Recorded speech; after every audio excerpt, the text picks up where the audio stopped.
95% ng mga tao ay hindi yan papanoorin ng content mo. Alam mo kung bakit?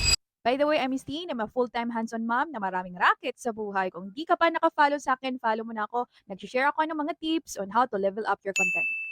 Sabi kasi ni pareng Google na 8 out of 10 na nanonood ng video ay nakapatay ang volume. Kaya naman, ang paggamit ng caption sa video mo ay magandang solusyon para maintindihan ng mga audience mo ang mga sinasabi mo.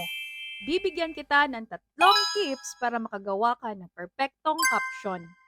Tip number 1, maglagay ka ng 2 or 3 words na caption ng sabay-sabay. Tip number 2, ilagay mo yung caption mo malapit sa may bibig mo. Ito yung pang-last na tip na sasabihin ko. Tip number 3, gumamit ka ng font na madali lang basahin. I hope may natutunan ka. Kung gusto mo ng font recommendation galing sa akin, mag-comment ka lang.